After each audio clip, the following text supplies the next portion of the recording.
terminamos los teóricos, y ya largamos con el examen, así que supongo que están súper estudiando.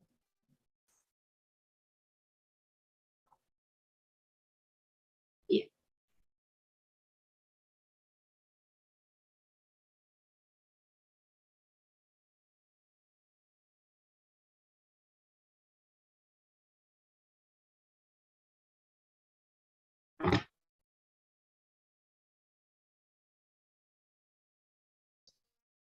Ahí ven la diapo, ¿verdad? Sí, profe. Sí, sí, me. Gracias, Ma. Bueno, cuando hablamos de anestesia, hablamos que la anestesia es la ausencia de sensaciones, especialmente el dolor. Vieron que cuando un paciente está en anestesia, no sé si alguna vez les han puesto anestesia general, pero no es que están dormidos, es mucho más profundo, ya que no se siente absolutamente nada, ni un reflejo, y es más. Ahora vamos a ver que cuando entramos en una anestesia completa, nos ponen un respirador porque literalmente estamos muertos dependiendo del respirador que nos mantiene en vida, porque tenemos todas las funciones de nuestro cerebro bloqueadas por la anestesia. Ahora vamos a ir hablando, vamos a ir viendo. Los anestésicos podemos tener lo que son los anestésicos locales y los anestésicos generales. Dentro de los locales, que son por ahí los que más van a utilizar ustedes si no hacen anestesia o cirugía, pero pueden utilizarlos para todo lo que es curaciones, cirugías menores, como extracción de uñas,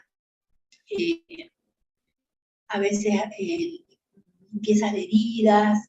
Bueno, en este caso, dentro de los anestésicos locales tenemos los ésteres y las amidas.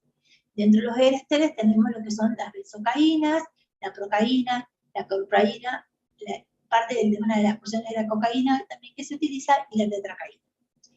Seguramente han escuchado hablar de la benzocaína o de la procaína, porque muchas de las anestesias, como los anestésicos que utilizan en la guardia, como la lidocaína, viene asociada a este éster, que es la procaína, la benzocaína. Y después tenemos las amidas que son la lidocaína, la pilocaína, que también son anestésicos locales, y que entre ellos los podemos asociar y potenciar su efectividad. Vamos a ver qué hace cada uno. La lidocaína, ¿en dónde más la habíamos visto? ¿Qué otra cosa hacía la lidocaína? ¿Para qué lo usamos? ¿Qué se acuerdan? Ian. No te escuché, Zulier. ¿Cómo dijiste? Para Ian. Pero para IAN, ¿en qué casos? No es un medicamento para el IAN, sino cuando pasa algo por IAN. Está orientada, pero es un antiarrítmico, chicos, ¿sí? Es un antiarrítmico que se utiliza especialmente para las arritmias post-IAN, ¿sí? Bueno, también se lo utiliza mucho en lo que son las arritmias intraquirúrgicas, o sea, cuando un paciente está en una anestesia y hace una arritmia, también se usa la lidocaína porque aparte potencia el efecto anestésico. Se lo utiliza como antiarrítmico. Bien. Y después vamos a tener lo que son los anestésicos generales, o sea, aquellos que van a ir a producir una actividad sistémica, y dentro de ellos vamos a tener los inhalatorios y los parenterales. Vieron que cuando si les han dado anestesia general a algunos de ustedes, que les dice, empieza a contar y les ponen la mascarita y no saben más hasta dónde contaron. Bueno, esos inhalatorios en la mascarita.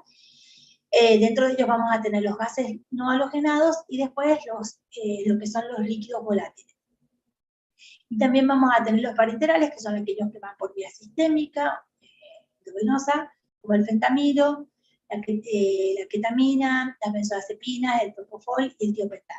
Y dentro de lo que son los gases inhalatorios vamos a tener lo que son los gases no halogenados, como el óxido nitroso, y los líquidos volátiles halogenados, como el halotano, el isoflorano, el sevoflorano. Bien.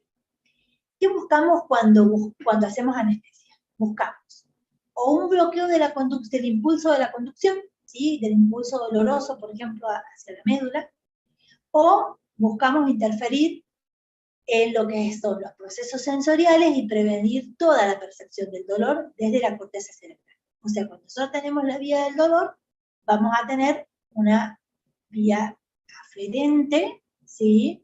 Y lo que vamos a ir a bloquear es justamente este impulso del dolor en lo que son los anestésicos locales, para que el paciente no perciba el dolor.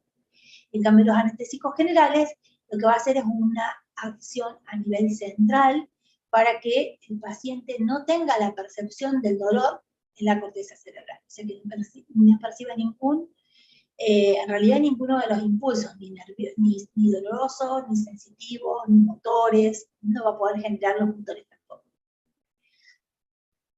Bien, el objetivo general de la anestesia va a estar basada primero en lo que es los bloqueos de la parte sensorial, como dijimos, de la conciencia, el bloqueo neuromuscular, porque si al paciente no le bloqueamos los reflejos neuromusculares, ¿qué va a pasar? Cuando queramos hacer una incisión, se va a producir una contracción del músculo. Entonces, también tenemos un bloqueo neuromuscular y también tenemos un bloqueo del sistema nervioso autónomo, un bloqueo autónomo donde el paciente va a depender del respirador para producir esta respiración, también para que no tenga reflejos, no se altere, no se modifique para poder hacer la cirugía. Y aparte, dentro de los objetivos también vamos a tener algunas acciones adicionales dentro de estos efectos principales que nos van a servir para mejorar la anestesia o evitar los efectos adversos, como es que vamos a tener que los anestésicos controlan la tensión arterial, son hipotensores, y aparte también producen hipotermia.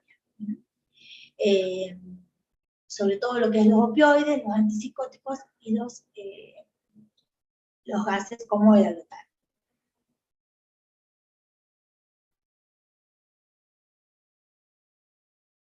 Bien, algunos elementos constitutivos de una anestesia general. Dentro de lo que son los elementos constitutivos de la anestesia vamos a tener lo que es la inconsciencia, la analgesia, la pérdida de la actividad motora, la pérdida de la actividad autónoma y la amnesia.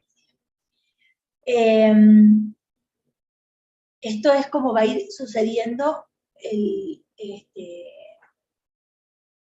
los pasos, ya los vamos a ver. Primero vamos a tener que el paciente entre en conciencia, se produce un estado de analgesia, una pérdida de la actividad motora, una pérdida de la actividad autónoma y una amnesia. Por eso es que cuando el paciente despierta de la anestesia, no se acuerda si tuvo dolor, nada de lo que pasó durante la anestesia. Las etapas de la anestesia en ello vamos a tener todo lo que es un proceso de preanestesia. Acá está mal tipeado y un paréntesis en vez del 2. Primero, la preanestesia, donde al paciente lo vamos a sedar y vamos a obtener la analgesia preoperatoria, y generalmente esta se consigue por medio de benzodiazepinas y opioides, ¿sí? Entonces, esto nos permite tener una sedación o una analgesia también preoperatoria. Es importante todas las etapas de la anestesia, porque cuando el paciente llega muy nervioso, muy ansioso, con mucho estrés al estado de la cirugía, puede tener algunos efectos adversos como la hipertensión, la dificultad para que no para que la anestesia haga efecto, pero sí para que se produzca completamente la relajación de los músculos.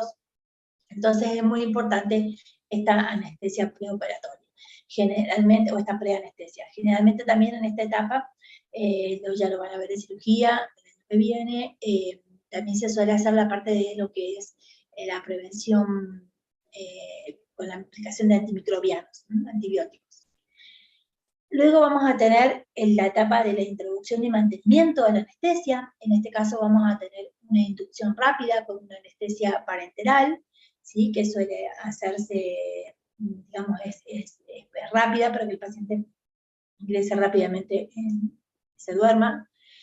Y de ahí vamos a tener aquellas etapas en las que se hacen con la anestesia inhalatoria, en la cual vamos a ir pasando por diferentes procesos hasta llegar a la parálisis vulvar. Entonces, en esta anestesia de mantenimiento inhalatoria vamos a tener primero, en la primera etapa, una analgesia, donde se va a, esta analgesia va a finalizar con la pérdida de la conciencia, o sea, no es que va a finalizar, sino que vamos a tener la analgesia y vamos a tener la pérdida de la conciencia incluida. De ahí vamos a tener los pasos o las etapas de la anestesia quirúrgica. En esta etapa es donde vamos a tener todo lo que son las partes de las relajantes musculares. Primero, la pérdida de los reflejos palpebrales y la miosis, luego la pérdida del reflejo laringio, con pupilas intermedias, luego la pérdida del reflejo corneano, con midriasis, y luego la parálisis de los músculos diafragmáticos y toda la musculatura lisa, y con pupilas paralíticas, y luego la parálisis vulvar. En estas etapas se van produciendo por parte, entonces generalmente el anestesista lo que hace generalmente es, para ver si ya tiene que entubar o no, o si está en condiciones el paciente para la pérdida del reflejo laringio, es que le aprieta los ojos para ver si tiene ya la pérdida del reflejo palpebral, y entonces en esa manera ya puede hacer la intubación del paciente. Bueno, todas estas etapas de la anestesia van en este orden hasta llegar a la parálisis vulvar. Una vez que el paciente está con parálisis vulvar, tiene la anestesia completa. No todas las anestesias que se hacen completas, porque a veces tenemos algunas neuroleptoanalgesias donde el paciente no está completamente anestesiado, ni está con parálisis vulvar, ni parálisis respiratoria, que se hace para ciertos estudios, pero sí tiene la analgesia y la pérdida de la conciencia, porque esto le permite que el paciente no recuerde después, o no esté dolorido, bueno, dependiendo del tipo de anestesia. Por ejemplo, cuando se hacen estudios como las endoscopías o la colonoscopía, se suelen hacer anestesias, pero solamente llegando hasta la pérdida de la conciencia. Si el paciente se duerme, pero no tiene, no usan no ponen el respirador, y no van teniendo, digamos, no entran en las etapas de la anestesia quirúrgica. O también hay algunas anestesias locales que se pueden asociar a algún proceso de anestesia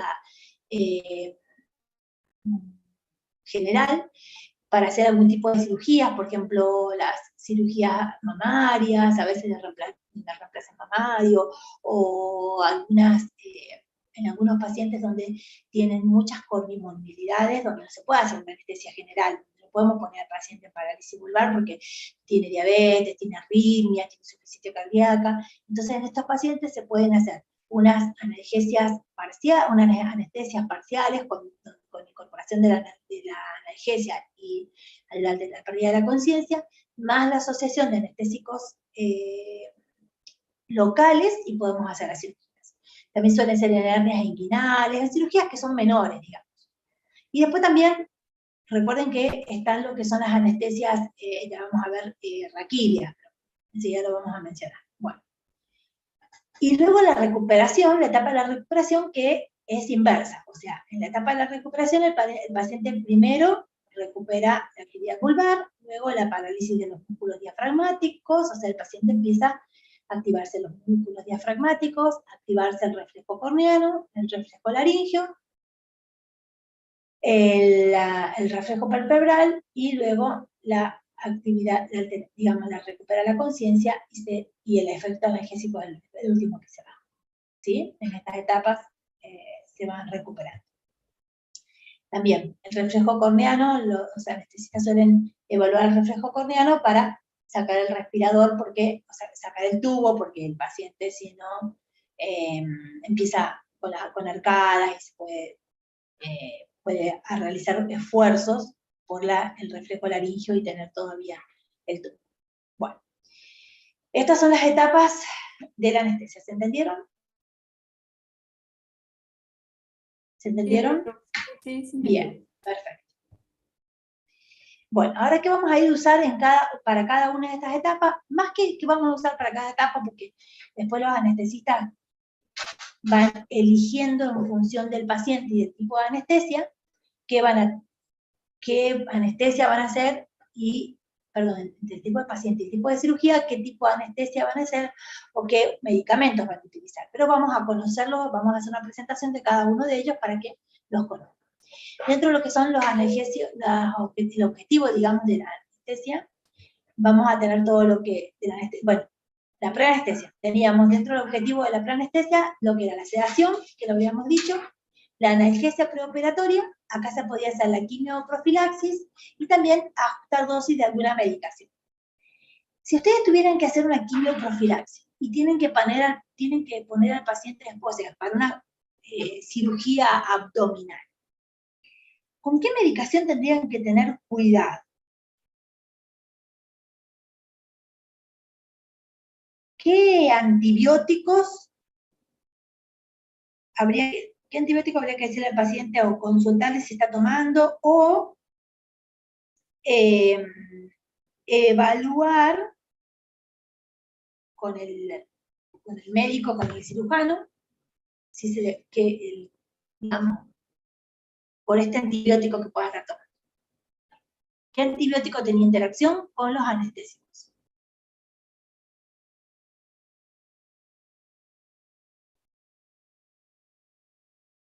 ¿Quién se acuerda? El que se acuerda tiene un punto más para el examen. Ya lo noto. Bueno. ¿Qué pasaba dentro de los efectos adversos de los aminoglucósidos? ¿Qué efectos adversos importantes tenían los aminoglucósidos? Que había que tener cuidado con los anestésicos.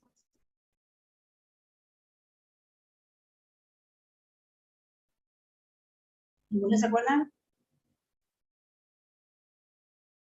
El bloqueo neuromuscular, chicos.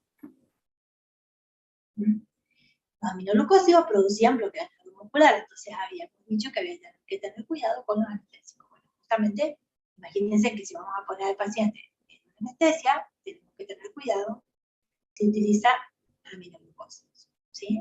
Bueno. Y ajustar dosis de todos los otros medicamentos que esté utilizando, antihipertensivos, hipoglucemiantes, perdón, así que digo hipoglucemiantes, bien. Bueno, anestésicos generales. ¿Qué va a pasar cuando ya el paciente lo vamos a introducir en la anestesia? Hay que tener en cuenta de que no se conoce específicamente cuál es la actividad por la cual los anestésicos generales inhalatorios producen esta anestesia. Pero se cree que es por la interacción de las regiones hidrofóbicas de las proteínas plasmáticas, que hacen una correlación entre la potencia anestésica y la liposolubilidad, ingresando rápidamente a las células, reduciendo el flujo de sodio y de calcio y potenciando la actividad del GABA. O sea que tendrían como una actividad, ¿se acuerdan que habíamos visto la semana pasada de los anticonvulsivantes que reducían el flujo de sodio, de la vía glutaminérgica? Bueno, esto es como que harían, como que potenciarían el efecto de los anticonvulsivantes, ¿no? O sea que tienen mucha acción sobre la reducción del flujo de sodio y de calcio, no solamente de la vía glutaminérgica, sino de toda la neurotransmisión en general, y van a ir a potenciar la acción del GABA.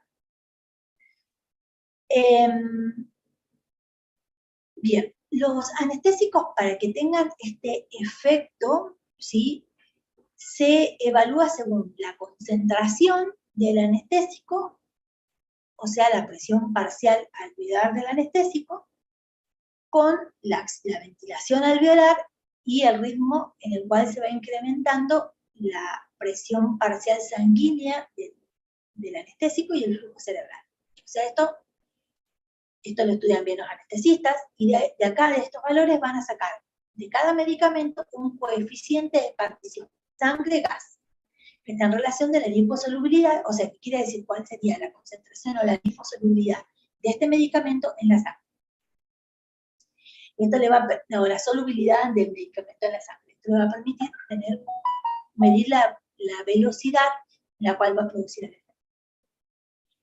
La concentración alveolar mínima que necesitamos es la concentración necesaria para inhibir la respuesta motora o el estímulo doloroso en el 50% de los pacientes, y que equivale a la dosis efectiva 50, ¿sí? Esto era como, ¿se acuerdan cuando veíamos la SIM, la concentración inhibitoria mínima? Bueno, acá tenemos la concentración alveolar mínima. O sea, aquella concentración en la cual el 50% de los pacientes pierden o tienen la actividad de la inhibición de la respuesta al estímulo doloroso. Así como la SIM se sacaba por medio de cultivos de los microbianos, de los diferentes microorganismos y la actividad del antimicrobiano, en este caso, lo que se hace es por medio de un coeficiente de partición líquido-agua y la presión parcial del anestésico en el alveolo. Al igual que cuando veíamos antimicrobianos, esto ya está establecido, o sea, los anestesistas evalúan los medicamentos, cada medicamento ya trae su concentración, ¿sí? Su TAM, como para que el anestesista pueda utilizar. Bien, los efectos de los anestésicos generales inhalatorios van a ser disminuir el murmullo vesicular,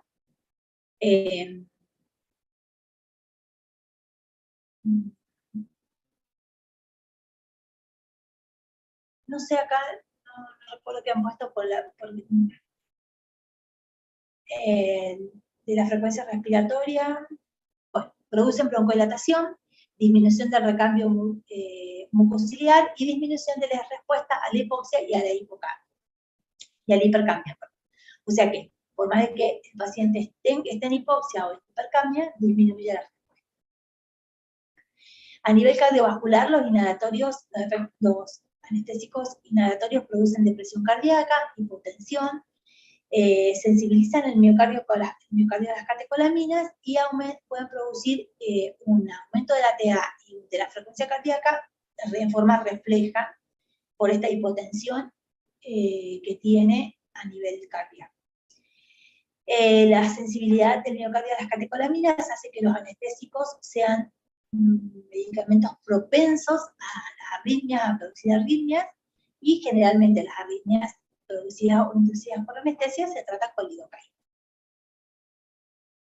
A nivel del sistema nervioso central, los anestésicos producen aumento de la PIC, disminución del metabolismo cerebral, hipnosis y un efecto analgésico que se produce ya aún antes de la hipnosis. Aparte, tiene otros efectos sobre, por ejemplo, sobre el músculo esquelético, produce hipotonía, ¿sí? Esta hipotonía es inconsciente y es una sumación al efecto curariforme, o sea, en realidad surge del efecto curariforme que tienen. A nivel renal disminuye el filtrado glomerular, y a nivel gastrointestinal disminuye la circulación esplénica, el flujo hepático, produce distensión abdominal. Bien, esto es lo que produce sobre todo los órganos. Ahora, los anestésicos parenterales. Dentro de lo que son los anestésicos parenterales vamos a tener el fentanilo, la ketamina, el midazolam, el propofol y el tiopental. Casi todos estos los hemos visto en otro lado. Ya sabemos qué es lo que son. Por ejemplo, el fentanilo, ¿qué es? ¿Dónde lo habíamos visto? ¿Qué es el fentanilo? ¿Un opioide? Un opioide, efectivamente. Muy bien. ¿Y la ketamina? No recuerdo si la hemos visto la ketamina, pero tiene actividad, es un antipsicótico. ¿El midazolam qué es?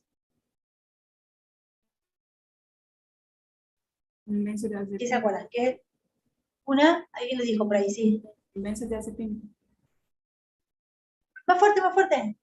Una benzodiazepina. Una benzodiazepina, efectivamente. Bien. ¿Y el propofol y el tiopental?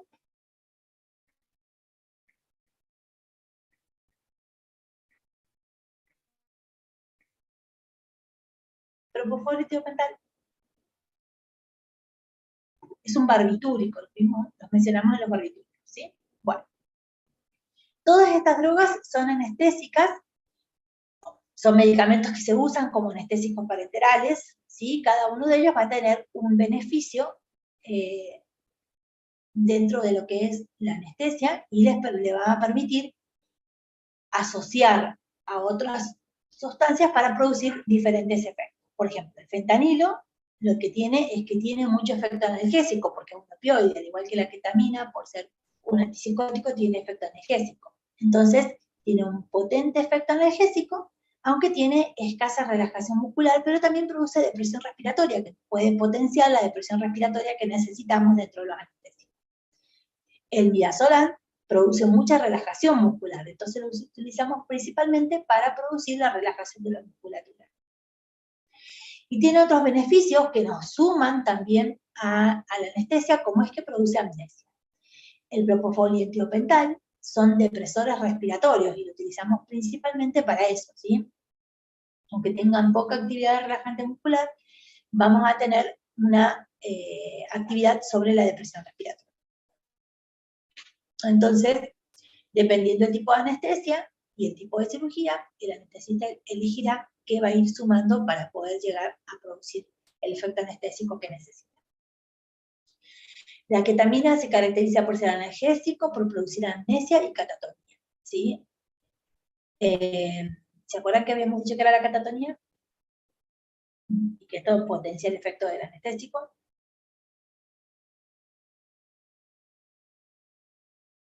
Era cuando el paciente se quedaba completamente inmóvil y no se podía mover.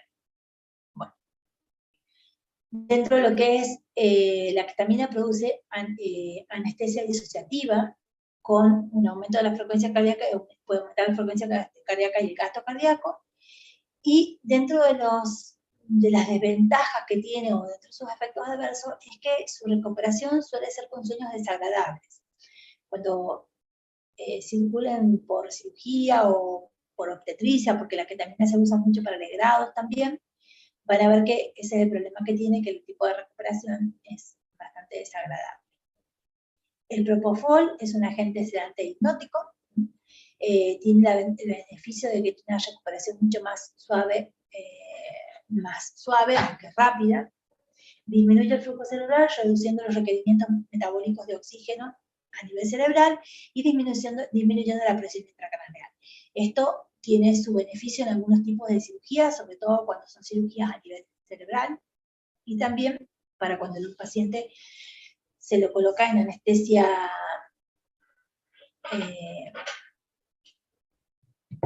cuando queremos poner al paciente y dormirlo, bueno, ya me va a salir últimamente siempre esa palabra, pero tiene muchos beneficios para la reducción del metabolismo cerebral. Al ser un barbitúrico puede generar adicciones en uso constante, pero bueno, por eso solamente se lo usa como anestesia. Y después, dentro de los anestésicos, también tenemos a lo que es el pancuronio. El pancuronio es un relajante neuromuscular que se lo utiliza para la anestesia general. Es un medicamento curariforme, por lo tanto produce un bloqueo neuromuscular a nivel del bloqueo de las terminaciones de acetilcolina.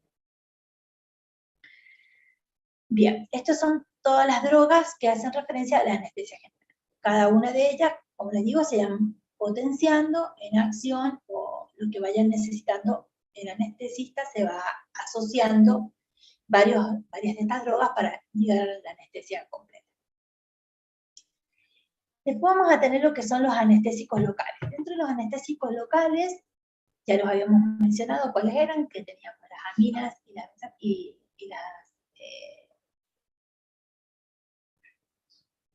los ésteres y las aminas, se me fue.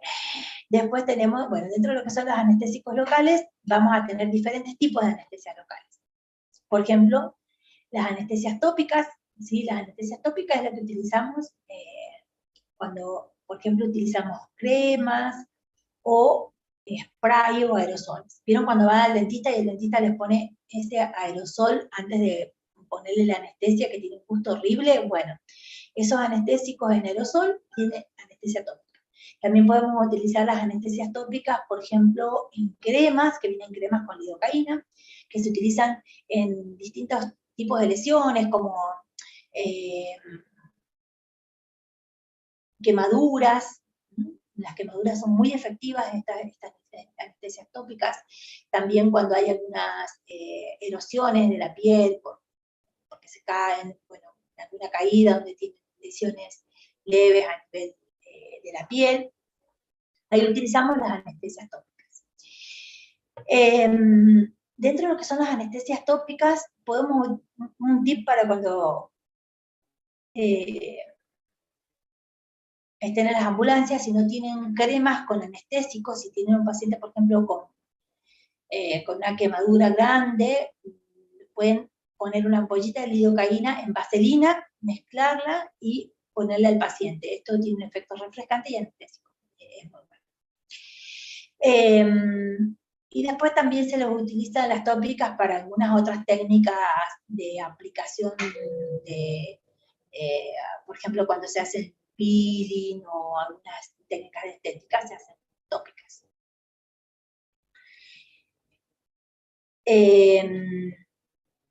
Bien, después tenemos lo que son las infiltrativas. Las infiltrativas es cuando colocamos la anestesia en la zona e infiltramos la zona sin llegar a producir un bloqueo del nervio ni del plexo, sino que solamente en la zona.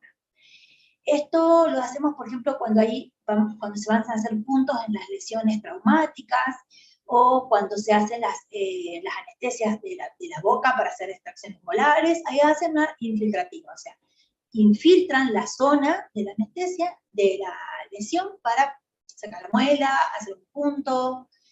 Y también estas infiltrativas se las utiliza a veces asociadas a las anestesias generales no completas para hacer diferentes tipos de cirugías. Por ejemplo, cuando les comentaba, una cirugía de una hernia inguinal o algo leve donde no pueden ponerlo al paciente en anestesia general, se hace anestesia local y se hace, infiltrativa, y se hace una anestesia parcial general sin llegar a las etapas de la pérdida de la conciencia, la pérdida de los reflejos. Después, dentro del otro tipo de anestesia es la iontoforesis. La iontoforesis es una técnica que le hemos mencionado cuando hemos hablado de analgésicos, es la incorporación de sustancias anestésicas o analgésicas por una corriente eléctrica. Funcionan muy bien para todo lo que son las lesiones o las cirugías a nivel de tendones. Todo lo que tiene que ver con aquellos lugares donde las anestesias generales o parenterales no llegan bien porque son sitios muy poco irrigados, se pueden utilizar la iontoforesis. Después tenemos los bloqueos del nervio, del plexo o del campo. Estos van a ser diferentes tipos de bloqueo que vamos a ir haciendo. Podemos bloquear un nervio, por ejemplo, el nervio radial para hacer una cirugía de mano o una reducción de la fractura. Un bloqueo del plexo también cuando hay una cirugía del brazo o una reducción de fractura o alguna lesión muscular o del tendón que queramos tratar. O el bloqueo del campo, que es un bloqueo más pequeño, es de la zona nada más que vamos a trabajar. Y luego tenemos lo que son dentro de las anestesias locales, un poco más amplias, que son las espinales y las epidurales. Las espinales o raquídeas, ¿sí? Son aquellas que se colocan en la columna, a la altura de la salida del nervio que necesito bloquear, o de los nervios que necesito bloquear, y son las que se utilizan generalmente para lo que son cesárea, para lo que son cirugías de miembros inferiores, cirugías de varices, colocación de prótesis de rodilla, o reducción de alguna fractura de los miembros inferiores. La ventaja que tiene las espinales es que yo puedo ir modificando el tipo de bloqueo que quiero de acuerdo a la cantidad de dosis que administro. Y por ejemplo, en la espinal se hace también la aplicación de la anestesia espinal, se hace lo que es el parto sin dolor. Habrán escuchado del parto sin dolor. Bueno, lo que se hace es aplicar una pequeña dosis a nivel espinal donde la paciente pierde o sea, no se produce el impulso doloroso, la propagación del impulso doloroso, pero sí todo el resto de las sensaciones. La paciente siente la contracción, siente la expulsión del bebé, todo lo demás, pero no tiene dolor. Son fabulosas. Es una lástima que no se utilicen tanto. En la parte privada se usan más, pero en la parte pública no se usan mucho. Y después tenemos lo que es la epidural, que la epidural es muy parecida a la espinal, solo que se coloca ya dentro de del canal, se pasa la dura madre, y es más potente en su acción anestésica local, pero también es mucho más larga la recuperación, y como en este caso puede llegar a afectarse o puede llegar a haber alteración a nivel del líquido cefalorraquídeo, como efectos adversos puede producir cefalea muy intensa, cefalea postquirúrgica.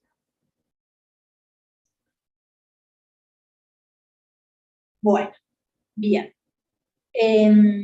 Los anestésicos vamos a tener pueden tener muchos efectos adversos. Generalmente los anestésicos sistémicos son los que más efectos adversos tienen, mientras que los locales solamente van a tener estos efectos adversos por la absorción.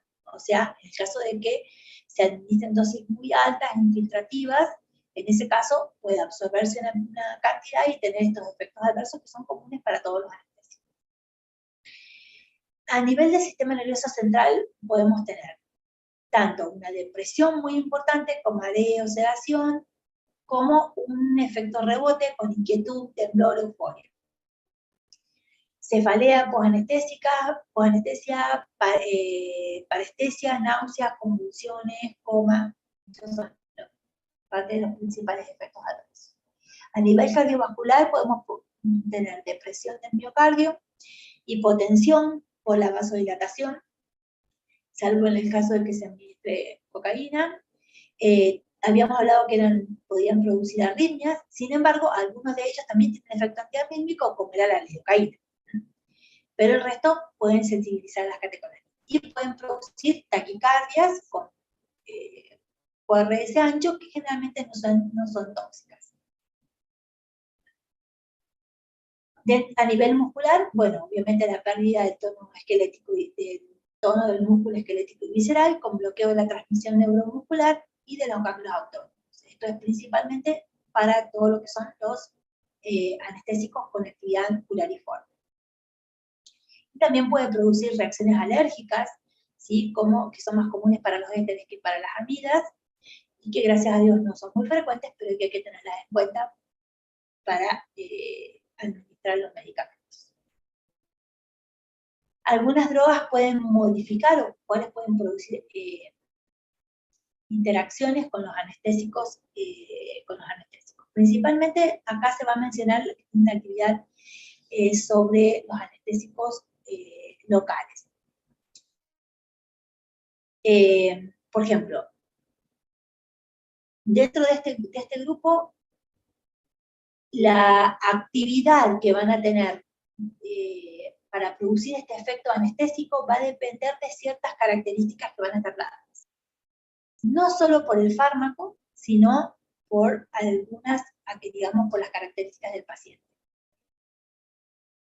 Por medio de la actividad del fármaco va a depender la liposolubilidad que tenga, el grado de ionización, que se acuerdan que estaba directamente relacionado con la liposolubilidad, pero también algunas características como el flujo sanguíneo local de la zona anestesiada, la distancia que tenga desde el lugar de la anestesia a la fibra del impulso doloroso más cercana, el tipo de fibra y el diámetro de fibra, ¿sí? No es lo mismo que queramos anestesiar una zona donde tenemos fibras, impulsos terminales pequeños, a una anestesia local que queramos hacer de un nervio, o cuando queramos hacer una anestesia rápida. Vamos a tener que, de acuerdo a eso, es el tipo de anestésico que se elige. Bueno, ¿qué elegimos para cada una de las anestesias? Bueno, un poco lo hemos ido viendo ya esto, pero generalmente anestesias locales se utilizan en todo lo que son cirugías de piel, de tejido celular subcutáneo, oído, me había olvidado cuando mencionábamos las locales, la extracción de lipomas, ¿sí? La colocación de piercing o ese tipo de accesorios, cirugías de oídos, de ojos, odontológicas, de algunas articulaciones, también lo que es preparto y parto, en algunos procesos diagnósticos como endoscopías. También se puede utilizar anestésicos locales en el prurito, me había olvidado, en el prurito generalizado, sobre todo en el prurito psicogénico, se pueden utilizar anestésicos, utilizan las cremas con lidocaína, o la asociación lidocaína con vaselina, y eso mejora mucho los síntomas de prurito. Patologías dolorosas que pueden hacerse aplicaciones locales, como por ejemplo patologías nasales, orales, laringeas, rectales o genitourinarias. Por ejemplo, cuando hay llaguitas en la boca, ven que se suelen usar algunos anestésicos locales. Dentro de lo que son las laringeas también viene todo lo que son los caramelos con anestesia, que sirven para calmar o disminuir los dolores en la laringe, en la boca. Después se pueden colocar supositorios o cremas con supositorios para algunas patologías rectales, como las hemorroides o fisuras, y en las genitourinarias igual, la aplicación de óvulos para el tipo de lesiones genitourinarias también son muy efectivos. Los anestésicos parenterales se los puede utilizar, digamos que sería como unas anestesias no todavía, en la primera etapa de la anestesia, no una anestesia completa. Los utilizamos para lo que son las sedaciones preanestésicas, las inducciones, las analgesias preoperatorias o los procesos diagnósticos o quirúrgicos menores, ¿sí? Donde solamente hacemos una anestesia parenteral. Y las inhalatorias ya son para los procesos quirúrgicos mayores o de órganos internos, donde vamos a tener todos los procesos de la etapa de la anestesia, con la pérdida de todos los reflejos, y sobre todo los reflejos laringeos y el bloqueo, o la pérdida de los músculos respiratorios, y estas sirven para mantener la anestesia durante más tiempo. Bueno, esta es la última. ¿Dudas de anestésicos? No, profe. Bueno, de esto que tienen que conocer, las etapas de la anestesia, cuáles son los fármacos principales para cada uno de ellos, y en qué casos se los podría utilizar. ¿Sí? Eso es lo que tienen que conocer de anestésicos. Después, ¿qué asociar en los anestésicos? No, porque eso lo manejan los anestésicos. ¿Alguna otra duda? Profe, Te escucho. una pregunta. Yo vi, Sí, yo vi que el anestésico puede causar también ¿cómo era? Amnesia. Y mi pregunta es, ¿esa amnesia puede ser que después que pasa la anestesia el paciente sigue con amnesia o sea, por un largo tiempo? No, generalmente no, y no debería suceder. Algún paciente en particular puede tener una respuesta diferente, pero no, la mayoría de las veces la amnesia se va a mantener, pero del proceso, y el paciente se va a despertar y no se va a acordar de nada de lo que pasó durante el proceso quirúrgico, ¿sí? Y esa amnesia va a ser para siempre. Si alguna vez alguien lo operaron, el paciente no se va a acordar de lo que pasó durante el proceso de la anestesia, pero después el paciente, una vez que se despierta, se tiene que acordar de lo que le va pasando desde que se despertó en adelante. Y no debería no acordarse, excepto de que tenga algún tipo de reacción alérgica, o que el paciente por algún motivo le hayan dejado alguna cantidad de dosis de anestésico por el tipo de cirugía para el dolor o cosas así. Pero si no, el paciente inmediatamente se despierta y recobra completamente la conciencia. ¿Esa era tu pregunta, Aline? Sí, profe, muchas gracias. Bien. ¿Alguna otra pregunta? No, profe. Bueno, si no hay dudas, entonces hemos terminado. La semana que viene tenemos el último teórico, y esta semana ahí tenemos el práctico de la semana pasada. La semana que viene tenemos el práctico integrador de todo lo que se ha visto durante la parte de nervioso, para ya prepararnos para el examen, que es el siguiente lunes, que es el 8 de noviembre, ¿sí? Así que a ponerse las pilas para estudiar. Cualquier duda preguntan por el foro o le preguntan a su jefe de trabajo prácticos. Y este sábado está el práctico presencial, para los que vienen al presencial. Creo que va a haber uno solo a las 10 de la mañana, ya lo acomodamos con la asistencia de los que vienen a clase. Bueno, listo, entonces, nos vemos la próxima semana. Que anden bien, chicos. Nos vemos. Gracias.